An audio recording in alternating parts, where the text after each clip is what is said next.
Good afternoon and happy Tuesday. You're back in Explicit Land, and Explicit Land is quite a mess right now. For you that are following, I'm working on tatas. My frame came in a little bit earlier. If you're new to the channel, I know there's a few of you out there that just jumped on board, and welcome. I think Quicksilver FPV, if I said it right. Welcome, brother.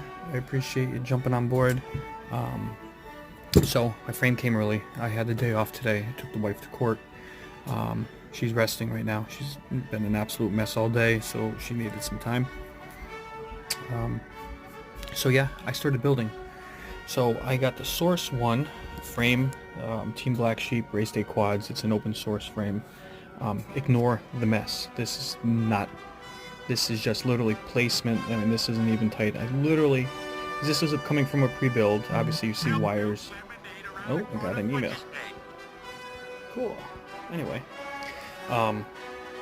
so what I've been doing is I put the frame together, test fit, make sure everything, the frame fit, took it all apart. I attached the lower portion, the C-board, onto the frame with the standoffs that I had, Loctited them. If you're building, and I'll tell you from first experience, I can't even see it, this is just Loctite. Pieces rattle loose, standoffs fall off. Those things can happen in the middle of flight, and 90% of the time they do. It could hit something, it could short something, something could get loose, and the quad will pick up those vibrations, and it gets ugly. I actually found that the other day. I forget which quad it was. Flew it a couple times, like, wait a minute, it's missing a freaking standoff. No, actually, it's right here. I just fixed it. This is one of the ones I just swapped. This is the catalyst. And yeah, you can see a green standoff, and I had to shave that standoff down. I flew it a couple times. I'm like, what the heck? So I'm coming back, and I'm just looking, making sure everything is good to go. And I'm like, what in the heck? It completely rattled loose. And this is one of the few that I haven't used the Loctite on, so it has become a habit to do all of them. Like I said, this is the Source 1. I believe Team Black Sheep is the original guys of it. CADX Ratel camera is on its way.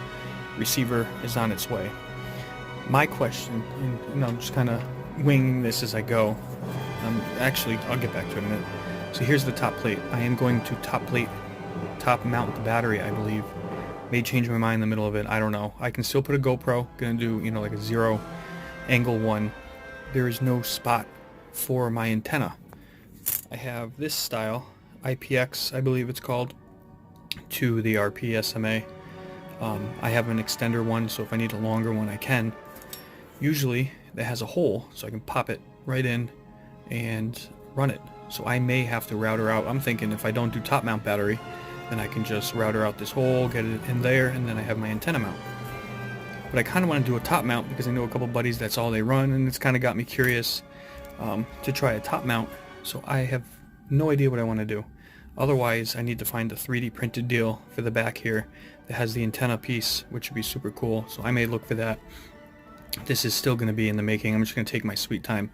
But just to kind of show progress, I can't bring myself to put my phone above my head or above, like this, and then do like a time lapse of trying to build, because I want to get my head in it. I don't want to think about anything else other than that. So I kind of just do little bits and parts. So today, what I'm doing before my little one gets out of school, like I said, mounted the first ESC board. I have the wires from the other build here. What I'm doing is I'm cleaning, because the last one went through the frame underneath, and I had the LEDs underneath and then pop back up. I didn't want to do to this one. I wanted to keep it, it's got solid S-arms, so I don't want to mess with it. So I'm cutting the wires to get them all even and nice and clean looking. Don't know what I'm going to do quick yet. But I'm going to hot glue this down so it's in a permanent fixed position, so I know where I need to cut, change, and do the wires. And like I said, when I do my builds, I tend to find out which way the motor is going to rotate. The way I wired it, always center wire on center pad and then flip-flop. On this one, I'll flip-flop either end of this just to see, because like I said, this board is already set up. It just needs to do a receiver change. So I'll go in, I'll clean up these wires, and then zip tie them down.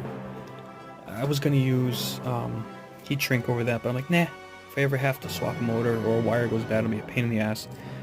So I'll get them down nice and clean, trim them to where they need to be, and if they need to be flip-flopped, I'll be okay with that.